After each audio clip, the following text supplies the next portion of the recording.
Hey, what's up, fellas? This is gonna be my last video of the day, and it'll be titled "Why Good Average Men Will Help Change Our Culture in the Future." And my example is a guy who I like a lot uh, because of the way he moved through life, and his name is Deion Sanders. And I'm going to talk to you about how he helped not only changed a HB, historically black college or university, HBUC, HBCU or HBUC. It's this historical black colleges. And it is extremely important that younger men, especially nowadays, understand what's required to be successful.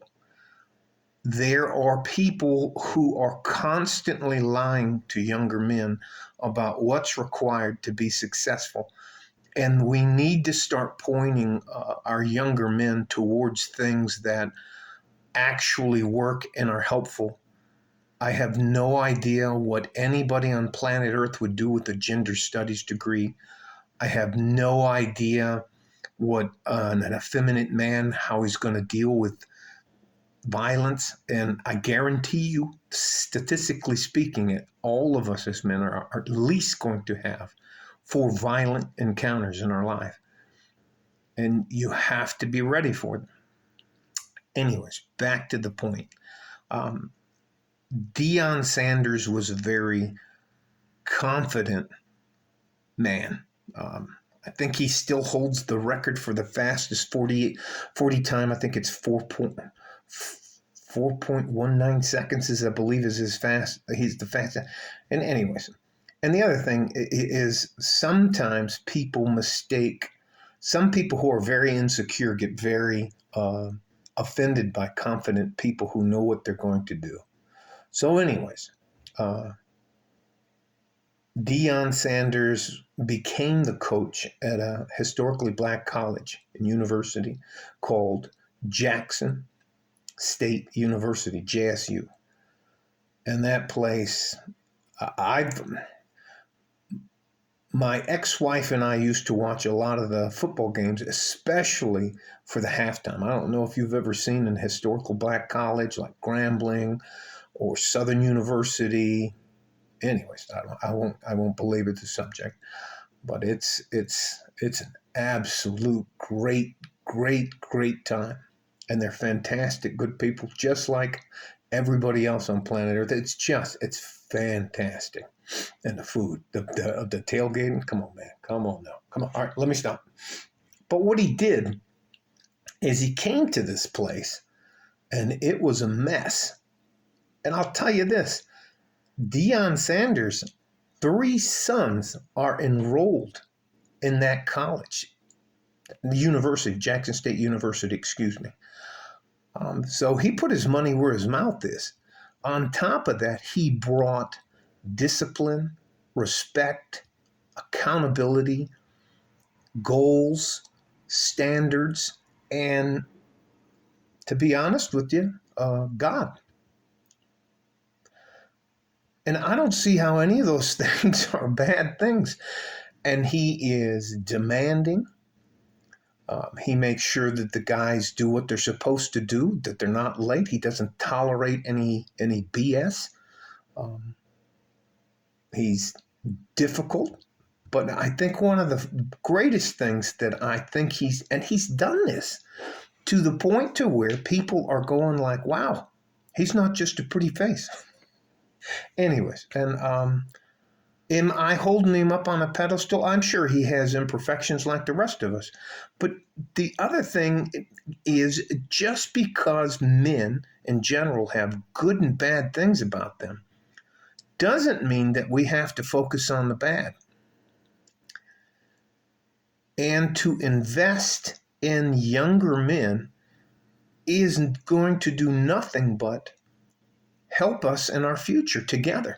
I don't want to be I don't want to be 67, 10 years from now and be afraid to go outside because I'm not fast enough or I slowed down a little bit. And I have to carry a gun because I'm afraid that the young men who nobody gave a shit about aren't going to be out. They're going to be just out there like, well, you didn't give a shit about me. I'm telling you guys, there are men out there that give a shit about you. There are men out there that can help you be a better man. And my example for this video is Deion Sanders. And one of the things I love that he says, don't let my confidence affect your insecurities. And you know what? That's great. Is he perfect? No, but none of us are fucking perfect. Has he changed the lives of all of the young men he's come in contact with, to include his sons? His sons are at that university. So he put his money where his mouth is. He not only did that, but he has changed the culture of that city and that university. They're putting 60 butts in the stands every game. And I think they're 6-0 now. I'm not sure if they're rated, but I swear I saw a number, like a number 8 and they're not just winning by 3 points. They're not winning by 1 point because the other guy, man, anyway, that's all I'm saying. Good average men, and no, I don't consider Mr. Sanders, Coach Prime, average man. I don't think I could run 4.1 second 40 if I fell off a cliff. But the thing that's going to happen is that we're going to have to start picking up these good average men, good average younger men, and helping them out without fucking taking anything from them. And this last little bit, to me, is to you guys, just to give you something, just to chew on this, mentally chew on this. Why, if some guy's so extremely successful, would he need anything from you? Does he need you to like and subscribe? No, he's super successful. He's a baller. He's all of that kind of stuff. Well, on top of that, why would he need you to be a Patreon member, to send him money, send him your hard-earned money every month? Why would he need you to sign up for his course or university? Why would they take something from you if they're so successful? Why would they feel the need? Because their time's more valuable than yours? Let me tell you something. As we get older as men, we kind of going to look back and go, wow, do I need to be afraid of the guys coming up behind me? Or do they understand and value the same things that we do? So I guarantee you I'm not going to try to take anything from you. I'm not telling you what to do. I'm simply trying to provide you some advice, and it's unsolicited, to try to help you get ahead. That's it. And honestly, it's because you're my future. And if we continue to shit on young men, when we get older, I need a fireman. I need a police officer. I'm 6'1" and some change. I used to be 6'2". I have it not fucking matter about me. But how about if I need somebody to come take my ass to the hospital? Who's going to pick me up? How's a fireman? How's one of these little 5'2" ladies going to carry me out of a burning building? What if I need to get out of my bed and get in a wheelchair at the Veterans Administration? I mean, I'm thinking long term, and I just want you guys to know that you matter. So I'll stop. I think this is probably way longer than it is. But again, good average men are going to change our culture. So we need to help them out and stop fucking trying to take things from them. There's too many of you fucking scammers in the manosphere.